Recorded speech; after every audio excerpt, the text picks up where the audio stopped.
everybody. We're going to read a little more of Henry Huggins. Yesterday, when I finished up, we were at the end of the Christmas program where it was both green and white because of the green paint. So we are on chapter 5, The Pale Pink Dog. When Henry woke up one Monday morning in the spring, the first thing he thought was, 5 more days till Saturday. On Tuesday, the first thing he thought was, 4 more days till Saturday. By Wednesday, he felt as if Saturday would never come. It all began when Henry and Ribsy made their weekly trip to the Lucky Dog pet shop to buy horse meat. That's what dogs used to eat a long time ago, fresh meat from a horse. Doesn't sound too appetizing, does it? Well, if it isn't Henry and Ribs, exclaimed Mr. Pennycuff. Do you have your entry blank for the dog show? What dog show? Asked Henry. Didn't you hear? The park department is having a dog show in the park next Saturday. Boys and girls up to 16 years old may enter their dogs. The Woofy's Dog Food Company is giving prizes.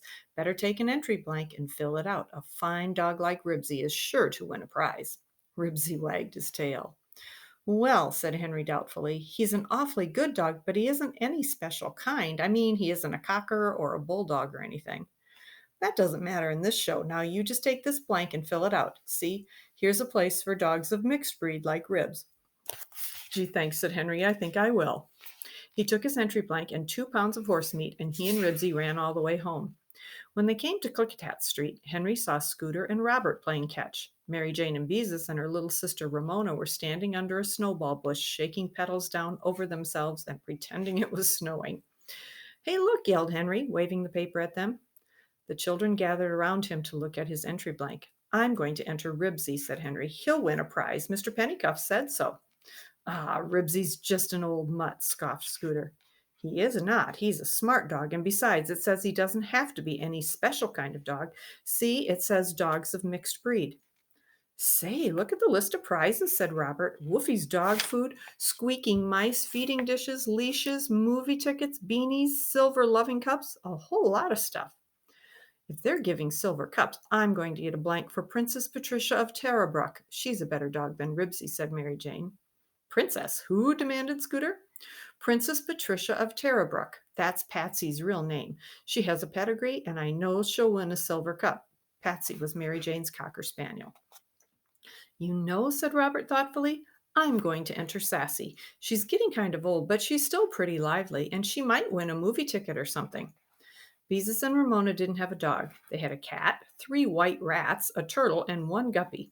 Beezus said she knew where she could borrow a puppy named Puddles. Well, I guess I might as well enter Rags, said Scooter. He's the smartest dog around here. He can even sit up and shake hands, and he's an Airedale, too. He isn't any mixed breed like that old mutt you found.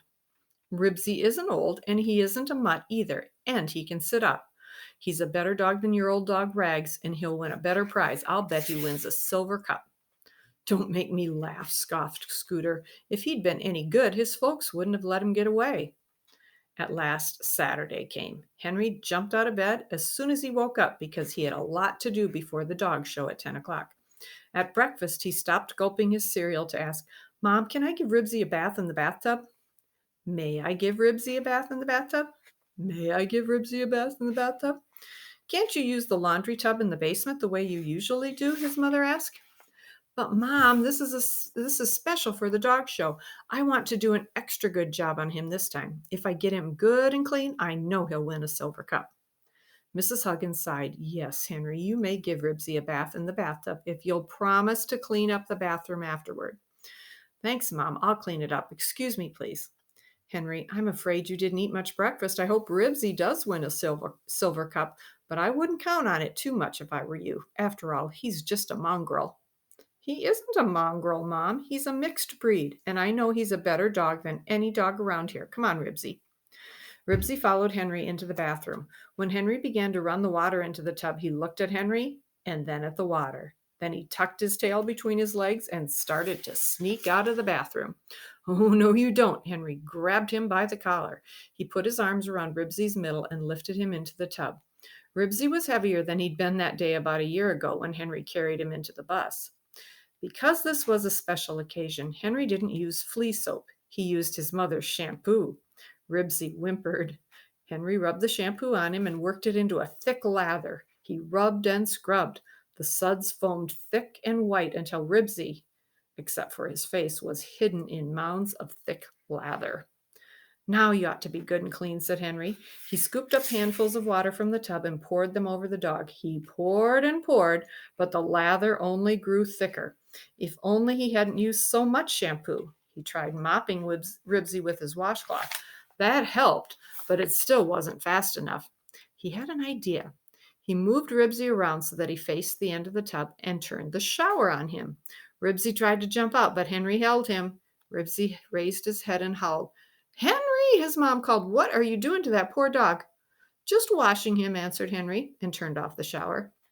Ribsy shook himself. Henry used 4 bath towels on him, but still he wasn't dry. So that's what he looked like. Bubbles all over. Oh, well, it's a warm day. Maybe the sun will dry him off, thought Henry. He took one of the towels and hastily wiped it over the floor and tub. Henry, I have to go downtown this morning. I hope you and Ribsy have good luck at the dog show. Mrs. Huggins had her hat on, ready to leave. Thanks, Mom. Say, have you seen the leash? It says on the entry blank, all dogs must be on a leash. I think you left it in the basement, Mrs. Huggins said as she went out. Henry ran down to the basement. At the bottom of the stairs, he found the leash. At least it had been a leash once. Now it was chewed into half a dozen pieces. Henry looked hurriedly around for something to use in its place. If only he had more time. The only thing he could find was his mother's rainy day clothesline. After climbing up on an apple box to untie it, he ran upstairs and fastened one end to Ribsy's collar. It was longer than a leash, but it would have to do. When Henry went out on the front porch, he saw Beezus and Ramona coming down the street. Beezus was carrying a squirming black puppy that kept trying to lick her face. Puddles, you stop that, she commanded, and set him on the sidewalk. Puddles was wearing a red bow on his collar, and Henry was pleased to see that Ribsy wasn't the only dog with a rope for a leash. Come on, Henry, we better hurry, said Beezus. Ribsy sniffed at the puppy and decided to ignore him. Hey, look, exclaimed Henry. There's Mary Jane and Patsy, and Robert and Sassy up there ahead. We'd better run. When they reached the park, Henry saw that already there were hundreds of boys and girls and dogs there ahead of them. Henry had never seen so many dogs. There were Boxers, Great Danes, Pekingese, Airedales, Cockers, St. Bernards, Pomeranians, Beagles, Setters, Pointers, and just plain dogs. Some, like Puddles, were wearing ribbons on their collars, some wore sweaters, and some had on little paper hats. A loudspeaker on a sound truck blared out, "Take your entry blanks to the registration desk by the tennis courts." Come on, Ribsy. Henry found his way through the crowds of children and dogs to the registration desk. There he waited in line to weigh Ribsy on a big scale. At first, Ribsy didn't want to be weighed, but Henry and a Boy Scout managed to shove him upon the scale and keep him still long enough to see that he weighed 28 pounds. You've grown a lot heavier in a year, said Henry. Maybe we shouldn't call you Ribsy anymore. After the dog was weighed, a lady gave Henry a yellow cardboard armband. It had Woofie's dog food, Woofies make dogs woof for joy printed on it. Below that, there was a space for the kind of dog, weight class, and the ring in which the dog was to be shown. The lady wrote on it, mixed breed, 25 to 40 pounds, ring 3. Henry led Ribsy toward a sign with ring 3 printed on it over by a flower bed. Ribsy stopped to shake himself, and then, before Henry knew what was happening, he dashed over to the flower bed and rolled in the dirt. Hey, cut that out, yelled Henry. You're getting all dirty. It was too late. Henry pulled Ribsy, streaked with mud, out of the flowers. Henry tried to brush off the dirt. Then he tried to rub it off with his handkerchief. He only smeared it. He was discouraged. Why had he bragged so much about his dog? Now he would never win a prize. When Henry reached ring 3, he saw that it was made of rope tied I'm going to start again there. When Henry reached ring 3, he saw that it was made of rope tied to 4 stakes driven into the ground. Inside was a table piled with the prizes Henry had read about. Henry looked at the silver cup and thought it would look nice on his dresser. Not that he had a chance with a muddy dog. He noticed some of the boys had brought brushes and were brushing their dogs. He wished he'd thought to bring a brush. The day was warm. Henry sat down in the grass with the rest of the boys and girls to wait for the judging to start. He kept trying to brush off some of the dirt from Ribsy. In the ring next to his, he saw a snow-white dog. Somebody said it was a Siberian sled dog. The dog's owner was brushing him and sprinkling white powder on him to make him look whiter.